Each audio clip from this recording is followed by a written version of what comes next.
My name is Oshifes Larry. I'm a mechanic. Welcome to Exxon F1, also known as from Lawon, Colum, Africa. Good day! Please, like I've always clamored, please. I know you love what you're doing. Subscribe to my channel. Love it. I beg, like be on my channel. You get the best news. I love you guys. Like, comment, share. Some of you come to my inbox, my DM to comment. Yeah, it's good, but sometimes also comment on this social media. It helps my growth. Like, share. Share, please. It's very important you share. I love you guys.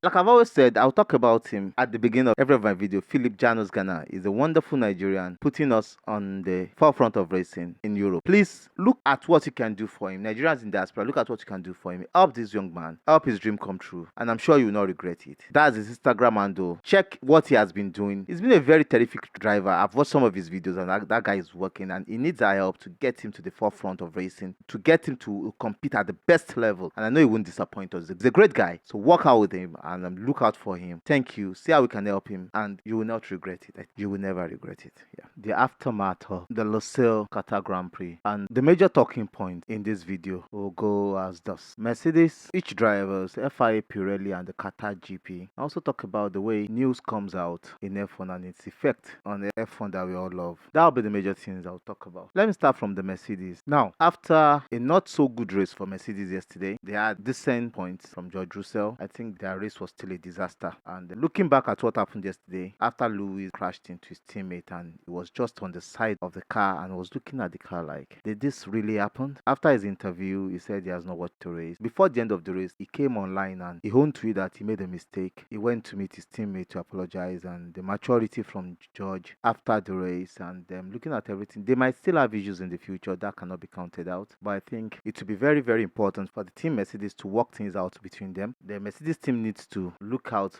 for these guys and see how they can help racing, especially if they don't want it to come back to the way it ended for Lewis Hamilton and Nico Rosberg. I think they need to manage it. Now, looking at the race carefully, I've watched this race over and over again. Even if Mercedes had a very good plan, I think Max Verstappen and the team Red Bull, they also had a good plan. They've understood the race. Now, on that turn one, there's a racing line. There's a particular racing line. And let me tell you how it works in Formula One. Because that track is a new track, there are so many risks. On the old track they ran in 2021, now they can pick different racing lines because bikes have run that track all through the years. So even with rain and everything, there'll still be rubber laid down on the track, and they've ran it all through the weekend. So they made less mistakes, and but there are lots of rubber. And the meaning of laying rubber on the track is to make the track grippier for tires to stick to it. Now, with the track being a new track, less rubbers have been laid. There are only some few parts on the track that is grippier. And with the direction of the wind, Max Verstappen and his team knew Lewis was coming on a softer tire. He would lead at the beginning of the race. The thing is,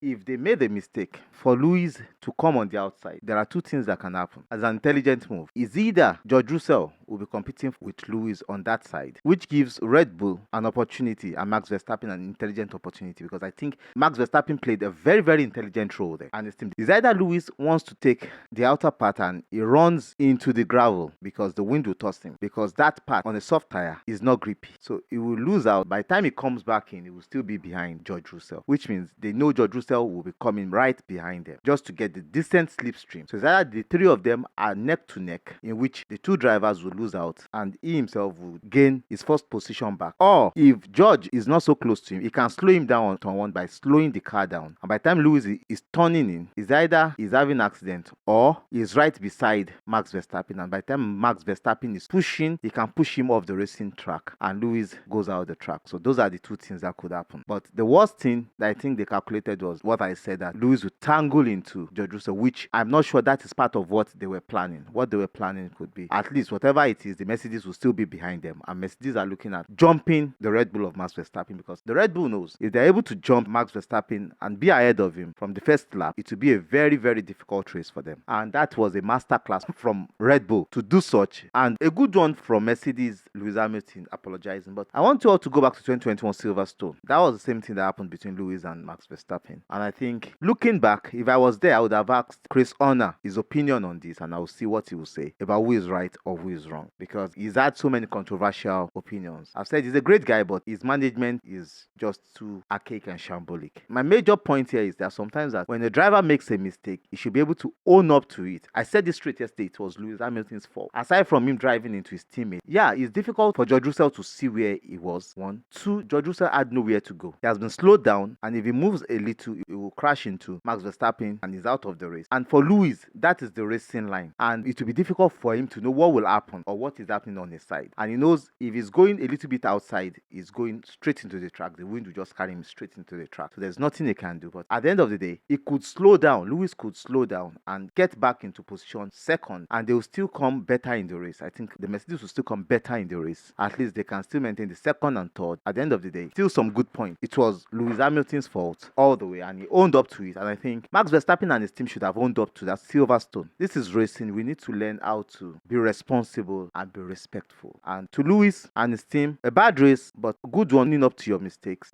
Look at when he tangled into Oscar Piastri in Monza. He went to him and apologized. And that was a great drive from Max Verstappen, like I said, a masterclass for him to understand what they need to do to remain in the first position for the race so that they can maintain and dictate the pace. And that was a good move for Mercedes, but that ended up as a bad race for them. Well, it's a lesson for them to learn. Now, going to drivers. I want to talk about each drivers and the role each driver has played. Carlos Sainz was unable to start the race because of a fuel leakage, which was something that did not really help him in the race. Lewis Hamilton DNF, Logan Sargent DNF, and it was a very hectic race, and Logan Sargent was already feeling sick since last week from what we heard from the Williams team, and he was not well hydrated, because for such a race they would have been hydrating for over a week. The different drivers that were hydrated for over a week almost collapsed. George Russell said from lap 12 to the end of the race was almost passing out. Some drivers were just enjoying breathing to their hands. They were opening up the element to get a lot of breathing. A lot of drivers did that. Ocon said he vomited twice on lap 15 and 16 through the race. A lot of drivers complained about the race. The heat was just too much, and sorry to Logan Sargent, was unable to walk. It was just a race that tired him out and got the best of him, and I hope he's well. He's able to get himself well. The racing driver had a good race yesterday, but the tire was a factor for them. They were given specific instruction by the FIA to do a specific tire management, which did not give the drivers the opportunity to push to the extreme and also get the best out of their tires. And let's see what happened to them during the race or with the tire. But with the tire changes, it gave us a little bit of good experience but less biting experience from the drivers. And Liam Lawson did a good race, but the AlphaTauri was not a fast car yesterday. Nico Hülkenberg qualified better, but he ended the race in 16th. He didn't have a good race. Yuki Tsunoda, he had a very good race, so many overtakes, but the car was not in the best form, and he ended the race 15th. Kevin Magnussen, a lot of tussle with Albon, with Gasly, with front runners, but the Haas is still the Haas.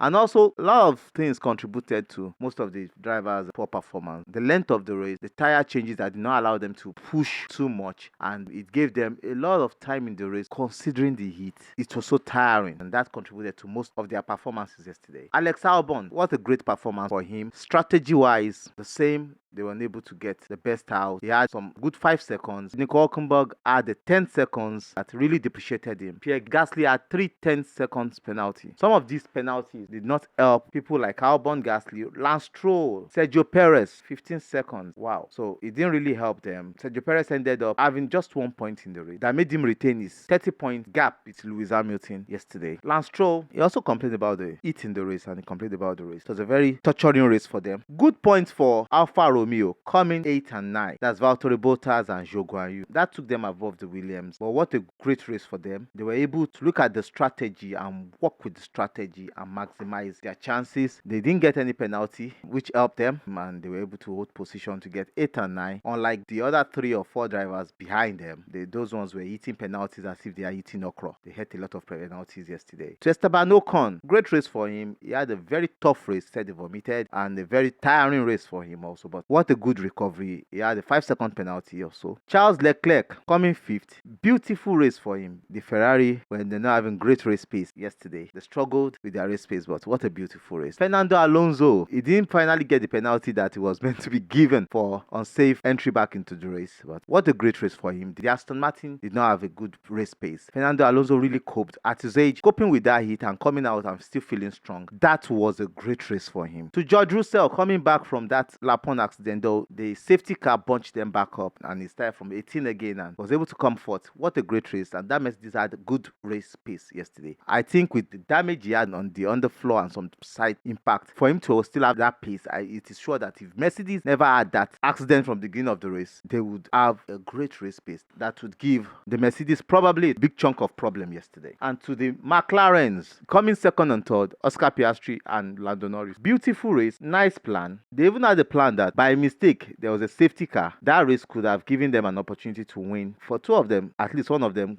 should be able to win the race because that was their plan. All through the way, backing up Max Verstappen, trying to be in the right space so they will have a good chunk of time around him so that they can change tire, or if he decides to change tire, they can still come out behind him with good fresh tires. They want to maintain track position. When they are backed up, they can overtake him with good tires. But I think that was a brave race for them yesterday. Good one for the McLaren team. Now to the winner of the race, Max Verstappen. Like I said at the beginning of this video, great plan for himself and his team to put the Mercedes in trouble, which was a perfect plan. And also I would say beautiful racing from him all through the season, having the best car on the grid, and he was still able to keep his head down to make sure he keeps winning all the races. And that is a perfect finish. 14 races this year from 17. 14 races. His teammate has won 2 and Carlos Sainz has won 1. That is powerful. Back to what I said about the way news flies out. I think sometimes we pundits, we need to look at even FIA to see how news flies out, and also look for ways not to favor some particular drivers, particular teams than the other. We need to look at how to manage news and manage these drivers. Their mental health is all for play in this sport, and sometimes I think we should also look at, yes, we want the best for them, but they have the best team behind them. They have best support, best trainers, best psychology. Yes, but they are human beings. We need to remember that. So some of this news we put online might really affect what these guys do. I think FIA should look at that. Other pundits to be very sure that they are very careful about the kind of news they bring out and the way they speak about whatever happened during the races. Now to FIA, Pirelli and Qatar. What a wonderful hosting of the Qatar Grand Prix from the great people of Qatar. Beautiful renovations, getting 120,000 fans. Wow. I'm telling you, you need to visit Qatar. That city is beautiful. They're accommodating. They've done a lot. Look at the way they pulled up in the World Cup and gave their best for the World Cup. And look at what they did in this race. And look at it. Over 70% of the people coming to watch the race came from outside Qatar. It's an opportunity for you also to go to Qatar and enjoy that beautiful city of Doha and the beautiful country of Qatar. But on the track, I think Qatar has no issues. They've done the best and they've made their track to the specification. Now, from what we heard, FIA, they've seen the track ahead, but they thought it would be okay. Pirelli had complained about what happened in 2021. For it not to happen, they need to do something. But I think FIA was looking at creating a great race, so that really affected the race. And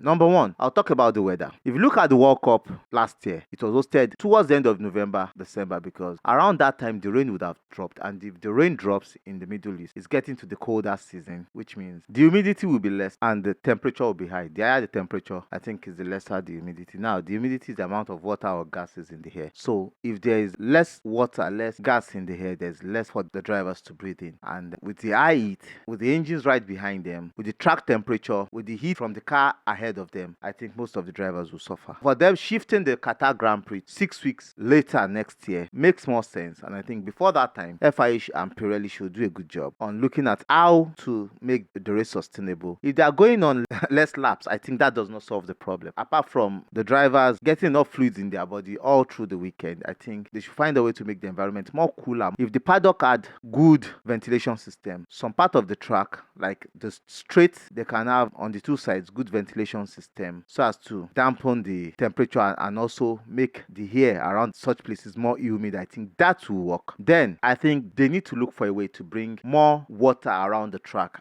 to some places around the track, some skirmishes or some outskirts around the track, to have maybe some small sort of swimming pool, or on the inside of the track some free places, some sort of swimming pool, so that there will be water around, which if it has escaped with heat in the afternoon, by the evening it will come down later. That would help also. I think if they can do that, that would help people of Qatar out. They can also help the race to make it less stressful. That will bring more water into the sky, the temperature will be less. If there are pools around that are well treated, that will not cause mosquito, it makes the ground even less hot.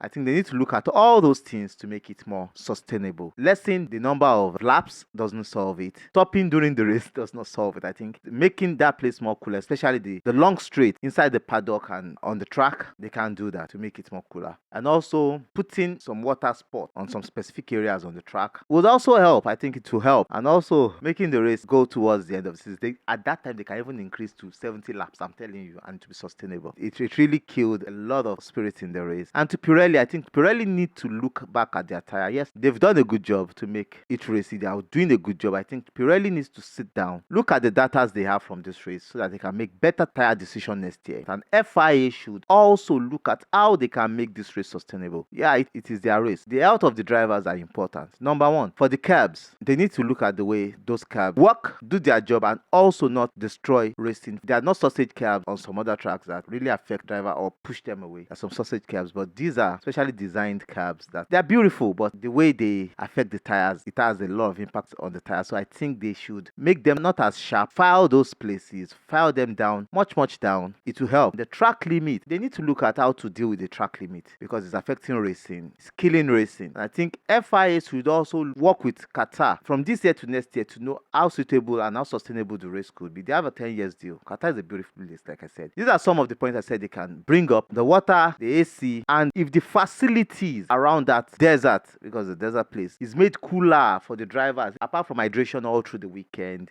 coming to the race, to the practice, you would have known as a driver when spending that 1 hour or 90 minutes in the sprint, okay, I think it's good. Yeah, it's good for me, Those are the things I think they should work on. And like I said, FIA has a lot to do. They are doing a greater job. FIA Liberty Media has a whole lot of work to do to make sure race is more beautiful, and there are a lot of human errors. Yeah, there are less human errors, but the track limit is a big error. They need to look at it. Those are the major talking points in the race. Mine is to bring up ideas and talk about things that I think should work. If there's any other idea I think would work for the race, I'll go back and watch the race. Go back, look at temperature, look at the track, look at a lot of things that could have happened or what I think they need to do. And we can work with the people of Qatar to make the race sustainable for them. We can work with them if there's something they want us to work with them. Do a lot of tests and see how we can make them have a good race next year. That is that. Like I said at the beginning of the video, please don't forget my own boy, Philip Janos, Ghana. That guy is a wonderful guy. He's doing a great job representing the color, the flag, green, white, green, outside there. He's a Nigerian flying our colors. Nigerians in diaspora, Nigerians all over the world. Let's come together. Let's see how we can make racing easy for him. We can make racing sustainable for him. He needs us. We need him, and we need to make racing very easy for him and something he would enjoy. Please gather around, come round. Let's make racing enjoyable for this wonderful boy and his family. Let's make his dream come true. We can do it. We can make his dream come true. We are wonderful people in Nigeria. We are very wonderful people, and I know we can do it. God help us. God help him. I love you, Philip. I love your family. I love what you guys are doing. It's not easy. I love your dad. I love your mom. They are doing a very good job. I love you guys. Please keep doing it. We will make sure we get something done for you. I love you guys, and I will not stop supporting you. I've always said it in every of my video. So that is it. His email is there. His Instagram handle is there. Contact him. They are waiting for you to contact them, and they will do a great job with your brand to make sure your brand has the best global inning. So please contact them. You guys have been our backbone. Okay, we love you. Subscribe, like, share, comment. I love you. Bye. Chee. Gibor gives you power. Gibor gives you control. Gibor gives you benefits. Are you an individual or business that uses fuel or gas? Use Gibor to find the best prices across all retail outlets in your city. For users and businesses that buy volumes, Gibor gives you access to credit. Gibor also gives you the ability to track your costs and monitor expenses per car or fleet. Need to improve your costs, enjoy incentives, or track expense? Gibor is the answer.